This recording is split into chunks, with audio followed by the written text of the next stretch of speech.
Hi friends, once again I am here to present you a lesson which is an encounter of a special kind. The writer of this story is Tapan Mukherjee. It is a story when Tapan Mukherjee, the writer, was a small boy. Now the title Encounter. What is the meaning of encounter? When we see the word encounter, we come to know that the meaning of encounter is सामना, एका विशिष्ट प्रकारे केलेला सामना. Now we will start the lesson. My father was a medical professional working for a private company in Raniganj in West Bengal. Now, the writer's father, what he was a medical professional and he was working in a private company. And where was this company? It was in Raniganj. Raniganj is situated in West Bengal. The officers of the company were housed with individual bungalows inside a large campus. Our house was in a corner of the campus. And these officers also have bungalows which were very big, very large, and like that the writer's father's bungalow was also inside that campus.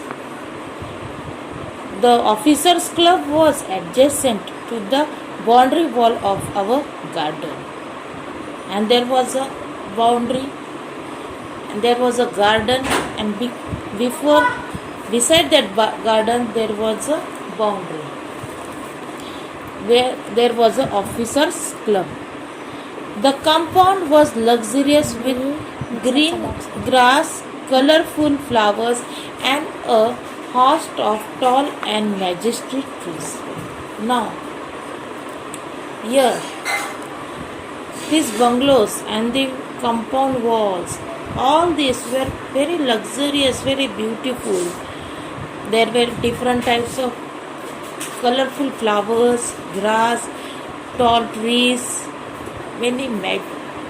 everything was there. Means the trees was also majestic trees. And also, see, the seasonal vegetables in the kitchen gardens of the households and the magnificent trees constantly attract squirrels and many species of birds. A group of langurs had even made her den in an aswatha tree nearby. See, what was there? There were many squirrels. Means खारुताई आपण ज्याला म्हणतो. Various birds were there and a group of langurs, ज्याला आपण माकडं असं म्हणतो ते. And these langurs had made their den. Den means a house where they live, a place where they live. And they live in an aswatha tree. Aswatha means a people tree. Okay? They had all become a part and parcel of our existence and daily life. And all these birds, trees, greenery, these langurs, squirrels, they were all this. They were their daily routines. Just काय की इथं सांगितलेलं आहे की लेखक जो आहे, लेखक ज्यावेळेस लहान होता त्यावेळेस त्याचे वडील हे वेस्ट बेंगाल मधल्या राणीगंज या भागामध्ये एका प्रायव्हेट कंपनीमध्ये मेडिकल प्रोफेशनलचं काम त्या ठिकाणी ते करत होते. आणि त्या ठिकाणी त्यांना एक स्वतंत्र असं मोठा असं भव्य असं एक त्यांना फ्लॅट भेटला होता राहायला. आणि त्या फ्लॅटच्या अवतीभोवती असं सुंदर असं बाग होती, गवतं होते, उंच उंच झाडे होती, खारुताई होते, पक्षी होते, माकडंसुद्धा आपली राहण्यासाठी ते पिंपळाच्या झाडाचे वर ते तिथे राहत होते असं वर्णन त्या ठिकाणी केलेलं आहे. Now, next paragraph. The small incident on Saturday afternoon left a profound effect on me and unfolded before my eyes a whole new dimension to the wonders of God's creation. So, a small incident on Saturday afternoon. One day, in the time of afternoon, there was a small incident, and this incident left a profound effect. Means profound means deep, अतिशय खोल असा परिणाम त्या शनिवारी त्याच्या मनावर झाला. And unfolded before माय आयज. अनफोल्डेड मीन्स रिव्हील, उलगडले, म्हणजे डोळेच उलगडून टाकले, म्हणजे माझ्या डोळ्यासमोर ती घटना घडला. A whole new dimension to the wonders of God creation.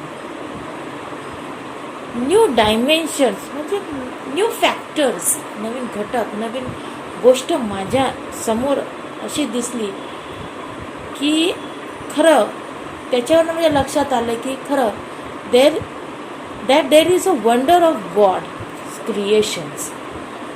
की खरं देवाने जी निर्मिती केलेली आहे ना ती विचारपूर्वक केलेली आहे. आणि खरं म्हणजे लेखकांनी ती घटना पाहिल्यानंतर देवाच्या निर्मितीवर सुद्धा त्यांनी निर्मिती ही मान्य केली. It was a few days into the Puja's vacation. Just like for any other child, the holidays provide an opportunity for me to become engrossed in various magazines and storybooks published specially for children in a festive season. So, the writer's younger sister, एक लहान बहीण होती, तिचं नाव होतं पूजा. आणि तिथं दिलेला सांगितलेलं few days into the Puja's vacation, की पूजाला सुट्ट्या काही दिवस बाकी होत्या आणि they all were engrossed in reading magazines and various types of books which were published in the time of festival seasons. आता आपण पाहतो की काही असलं दिवाळीच्या वगैरे तर वेगवेगळ्या प्रकारचे पुस्तकं येतात, लहान मुलांसाठी मॅगझिन्स येतात, तर ते वाचण्याची आवड त्यावेळेस लेखकाला होती. नाव the third stanza. Next. After a hearty lunch, my parents and my younger sister lay down for an afternoon nap, and I settled down with a storybook. See, after a hearty lunch, hearty means sufficient and wholesome, म्हणजे पोट भरून पुरेसं जेवढं लागतं तेवढं असं मस्त जेवण झाल्यानंतर my parents and my younger sister laid down for an afternoon nap. थोडीशी आफ्टरनून नॅप, संध्याकाळची थोडीसं झोप काढण्यासाठी, दुपारची झोपण्यासाठी, म्हणजे माझे पालक, माझी लहान बहिणी थोडीशी झोपले होते. And I settle down with a story book. आणि मी सुट्ट्या असल्यामुळे माझ्या हातामध्ये स्टोरी बुक्स होती. And I settle down to read a story book. गोष्टीचं पुस्तक वाचण्यासाठी मी बसलो. The quiet afternoon presented the perfect background of reading an adventure story. And the boy was reading an adventure story. धाडसीचे, साहसीचे जे अशी पुस्तकं असतात, गोष्टी असतात, ते वाचण्याचं काम अगदी शांततेत तो करत होता. The quiet afternoon present a perfect background for reading an adventure story. Adventure story वाचण्यासाठी जे सायलेंट पाहिजे ती शांतता अगदी परफेक्ट, त्यावेळेस अगदी योग्य ती शांतता त्या ठिकाणी होती. The silence was occasionally broken by the sound of my family snoring. See, there was totally silent, but only there was one disturbance. Which one? The silence was occasionally broken by the sound of my family snoring. माझ्या व्यक्ती जे झोपलेले होते, माझे पालक आणि माझी लहान बहीण, व्हॉट वेर दे डुईंग? दे वर स्नोरिंग. स्नोरिंग मीन्स घोरणे, म्हणजे म्हणजे शांततेमध्ये थोडासा त्यांचा घोरण्याचा आवाज हा येत होता. The intermittent creeping of house sparrows, the harsh cawing of a crow, the shrill call of a kite flying high above the ground. Minutes ticked by. I became deeply absorbed in the book. The intermittent chirping of a house sparrow. House sparrow म्हणजे काय आपण म्हणतो चिमण्या. The intermittent means frequent, अधूनमधून अशा चिमण्या यायच्या आमच्या दाराच्या पुढे इकडे तिकडे, तर त्याचा आवाज येत होता. A harsh cawing of a crow, the shrill call of a kite fly above the high ground. पतंग उडवणारी मुले असे वेगवेगळे आवाज येत होते. मिनिट्स टिक बाय, अशा वेळी चाललेला होता. I become deeply absorb in the book. या सगळ्याच्यामध्ये I was totally absorb in the book. मी टोटली पूर्णतः पुस्तक वाचण्यामध्ये बुडालेलो होतो, पूर्णतः मग्न झालो होतो. Suddenly I heard a group of street dogs barking furiously in the distance. Suddenly, अचानक काय झालं? Some dogs were barking. काही कुत्रे भुकत होते. Furiously, the barking was furiously, थोडंसं घाबरण्यासारखी होती. इन द डिस्टन्स, काही अंतरापाशी हे कुत्रे घाबरत असं म्हणजे आवाज ती भुकत होती. I chose to ignore the commercial thinking that the park of dogs might have conquered a hapless p. मग आय चोज, मला असं वाटलं की आय शुड इग्नोर दॅट, दुर्लक्ष केलं पाहिजे. कारण का की त्या मुलाला वाटलं की एखाद्या डुकराला त्यांनी पकडलं असेल वगैरे. कुत्रे जसे म्हणजे डुकरावर भुंकतात, पकडतात, तसं त्या मुलाला वाटलं म्हणून त्यांनी त्याच्याकडे ते दुर्लक्ष केलं. But soon the barking became louder and more aggressive and the alarm cawing of a flock of crows added to the cacophony. But soon, लगेच पाहिलं, the barking of the dogs were louder and more louder. जोरजोराचा कुत्र्यांचा आवाज वाढला. and more aggressive, जास्त आक्रमक. aggressive means आक्रमक झाले.